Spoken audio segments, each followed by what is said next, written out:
네, 그렇다면 이 최저임금과 관련된 내용을 경제부 이경태 기자와 짚어보도록 하겠습니다. 어서 오십시오. 어서 오세요. 예. 최저임금위원회가 내년도 최저임금을 시간당 7,530원으로 인상을 확정을 했습니다. 꽤 인상이 된 것 같은데 얼마나 오른 건가요? 네, 올해보다 16.4% 올랐습니다. 11년 만에 두 자릿수 인상률을 기록했고 인상 금액으로도 역대 최고 수준입니다. 예. 올해 최저임금이 시간당 6,470원, 월 135만 원 수준이었는데 이 기준을 적용하면 주 44시간 근무 시 월급이 22만 원 정도, 또 157만 원 월급여가 이 정도까지 오릅니다. 예. 네. 당초 노동계는 시간당 최저임금 10,000원을 요구를 했습니다. 그런데 물론 이에 미치지 못했지만 두 자릿수 인상을 이끌어낸 것을 두고 노동계 판정승이 아니냐 이런 얘기도 나오더라고요. 네, 최저임금 상승률만 놓고 보면 분명히 그렇습니다. 2015년 5,580원에서 2016년에 8.1% 상승했고 2017년에 7.3% 상승에 이어 올해 다시 16.4%가 올랐으니까 많이 올랐습니다. 예. 다만 그동안 최저임금이 그만큼 낮았다는 이야기도 되겠습니다. 워낙 다양한 통계와 분석이 있기 때문에 직접적인 평가는 좀 어렵다 이렇게 보겠습니다. 예. 네. 그렇다면 다른 나라 수준과 좀 비교해 보이는 게 참고가 좀 될 수가 있겠네요. 예, 참고는 될 수 있습니다. 지난해 기준 OECD 35개 중 최저임금을 도입한 국가는 27개국인데 1위는 프랑스, 2위는 호주, 그리고 우리는 15위 정도로 이스라엘과 비슷한 수준이었습니다. 예. 노동계 요구대로 시급 10,000원이 되면 우리는 영국과 비슷한 9위가 됩니다. 하지만 국민 소득 대비 최저임금 수준은 현재도 이미 OECD 국가 중 8위인데 이번에 큰 폭으로 올랐으니까 그 이상도 될 것 같습니다. 국민 소득에 비해서는 최저임금이 지금도 높다 이런 이야기입니다. 예. 네, 그러니까 우리나라가 OECD 국가 중에 10위 안에 든다는 말씀이신 것 같은데, 근데 국민들이 피부로 느끼기에는 아직도 돈을 벌어도 굉장히 살기가 버겁다 이런 얘기 많이 하시거든요. 네, 소득 대비 최저임금이 높은 건 사실인데 반대로 구매력 평가를 기준으로 하면 얘기가 또 달라집니다. 우리나라 최저임금은 시간당 5.45달러로 프랑스의 절반에도 못 미칩니다. G7 국가 평균과 비교하면 81% 수준에 불과한데요.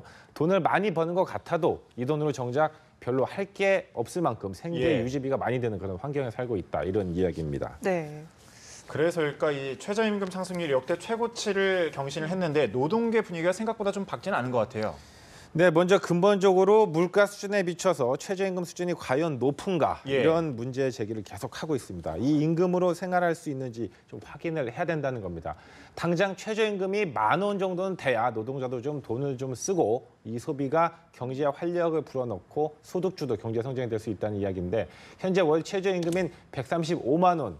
는 1인 가족의 생계비 210만 원에는 여전히 못 미칩니다. 예. 그런데 결국 최저임금 1만 원은 턱없이 부족한 수준으로 최저임금이 결정이 되었다면 이건 좀 불만이다 이렇게 이야기를 하고 있고요. 두 번째는 노동자들의 노동 가치가 현재 제대로 평가되고 있는지도 따져봐야 된다는 겁니다. 적어도 내가 일을 열심히 하고 있는데도 계속 빚을 지고 계속 힘들다면 뭔가 시스템적으로 좀 바뀌어야 되는 거 아니냐 예. 이런 이야기를 하고 있는 거죠. 네, 그리고 뭐 같은 돈을 받더라도 삶이 너무 고되다 보면 보상을 바라는 그런 심리도 좀 작용할 것 같은데 그렇지 않습니까? 네, 그렇습니다. 보이지 않는 근로시간이 여전히 존재를 하고 있고 휴무나 휴가 같은 거는 눈치를 봐야 되고 근로시간이 여각처럼 늘어지는 이런 근로 환경은 여전히 좀 바뀌지 않고 있습니다. 그렇기 예. 때문에 저녁 있는 삶을 만들겠다 이런 구호가 벌써 언제부터 나왔습니까? 네. 차라리 이럴 바에야 어차피 저녁이 없으면 우리는 보상이라도 더 해달라 이런 요구가 있는 겁니다. 예, 사용자 측은 좀 이번 결정에 좀 더 큰 불만을 갖고 있는 것 같은데 아무래도 네. 대기업과 중소기업 모두 이번 최저임금 결정에는 크게 좀 우려를 하고 있는 것 같습니다. 그래도 뭐 대기업보다는 중소기업, 중소기업보다는 영세 소상공인들이 좀 더 큰 고민을 좀 하고 있는 것 같은데요. 현재 최저임금은 예. 연평균 한 8.6%씩 해마다 인상되어 왔습니다. 물가 상승률의 3.3배, 임금 상승률의 1.8배에 달하는 수준입니다. 사실 최저임금은 단순한 수입 증대 외에도 소득 불균형 해소에 방점이 찍혀 있었습니다. 대기업과 중소기업의 격차를 해소하겠다는 것인데 실제로는 최저임금을 올릴 경우 이 격차가 줄어들기는커녕 더 심할 수 있다는 지적도 있습니다. 예. 네, 최저임금이 올랐는데 소득 격차가 줄어들기는커녕 더 심할 수 있다는 게 어떤 점에서 그런 건가요? 네, 최저임금이 15% 인상 시 인건비 추가 증가분을 분석을 해봤더니 300원 이상 대형 사업장은 총 인건비 대비 추가 증가분이 한 0.14% 정도 추가로 올라가는 것에 비해서 10에서 49위는 0.77%로 훨씬 높았고 4인 이하 사업장은 인건비 추가가 2.25%로 확 뛰었습니다. 예. 특히 이제 음식과 숙박업종 같은 경우는 4.35%포인트나 이제 추가로 인건비가 올라가는 것으로 나타나서 모든 업종 가운데 부담이 가장 큰 것으로 이렇게 나타났는데 네. 한마디로 이제 사장이 시급 5천 원대 정도 수입을 올리는데 종업원이 시급 7천 원대 버는 이런 현상이 벌어질 수도 있다 이런 이야기입니다. 이럴 경우 사장은 종업원을 해고하거나 아니면 내가 그냥 일을 더 하거나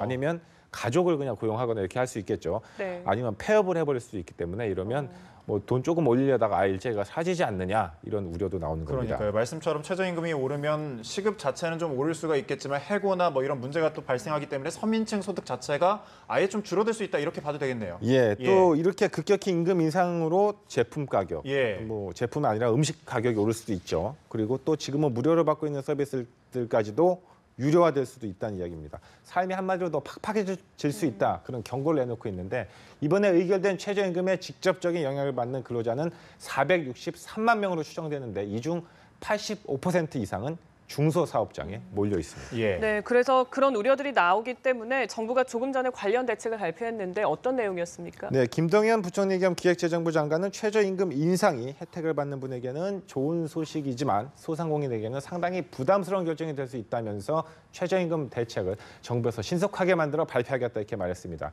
최저임금 인상으로 추가 부담해야 하는 인건비, 그런데 경비 등을 좀 정부 재정을 통해서 지원하겠다는데 지금 4조 플러스 알파라는 구체적인 수치도 거론되고 있습니다. 예. 다만 네. 그 임금과 고용이라는 시장 경제의 그 기본 질서를 정부가 어느 정도까지 관여해야 하는지 그 고민도 깊어질 것으로 보입니다. 예, 역시 최저임금이 어느 정도가 적당한지를 당장 좀 쉽게 결정질 그런 정답은 없는 것 같은데 이런 기준을 두고 또 어떻게 맞춰서 하느냐에 따라서 좀 다른 것 같은데 정리 좀 해주시죠. 예, 요약하면 최저임금이 인상되면 수입이 늘어난 근로자의 소비가 늘어나 내수 활성화를 통해서 다시 또 일자리 계속 늘어난다. 예. 이런 선순환 구조를 노동계는 주장을 하고 있는 반면에 이 사용자 측은 대기업보다는 영세 자영업자에게 더 많이 이런 부담이 전가돼서 일자리가 오히려 줄고 더 심한 소득 불균형을 야기한다 이렇게 이야기를 하고 있죠. 전 세계적으로도 10개 이내 부자 국가에서만 최저임금 1만 원 이상을 시행하고 있는데 우리가 벌써 그 단계가 됐느냐 이런 불만도 있습니다. 예. 때문에 이를 두고 벌써부터 이런저런 전망이 엇갈리는 것은 당연합니다. 하지만 또 다른 포인트는 바로 이제 상대적 빈곤에 귀를 기울여야 되는 시점이 아닌가 이렇게 생각이 됩니다. 대다수가 사글세를 살았던 7, 80년대 도시 노동자들의 삶의 질은 지금보다 월등히 낮았지만 상대적 빈곤감은 지금이 훨씬 더 크지 않습니까? 예. 네. 그때는 함께 배고팠고 대신에 오늘보다 나은 내일이 있었기 때문인데 지금 노동계가 원하는 것은 우리 제발 새끼 밥 좀 먹게 해달라 뭐 이런 요구가 아닙니다. 예. 눈높이가 굉장히 높아졌기 때문에 이에 걸맞는 그런 사회적 합의가 있어야 되는 것 같고요. 소득 불평등에서와 사회 정의 실현이라는 화두는 사실 사용자나 노동자 모두 원하는 화두인 만큼 한 배를 좀 탔다는 심정으로 서로의 입장을 좀 존중하고 이해하려는 의지가 어느 때보다 중요한 시점이 된 것 같습니다. 예. 그 노동계와 사용자 각자 유리한 자료랑 통계만 이렇게 제시하면서 으르렁거리지 말고 서로의 주장에 따른 부작용을 스스로 좀 점검해보는 그런 작업이 필요할 것 같습니다. 네, 예. 알겠습니다. 최저임금 인상 소식과 관련해서 경제부 이경태 기자와 얘기 나눴습니다. 오늘 고맙습니다. 고맙습니다.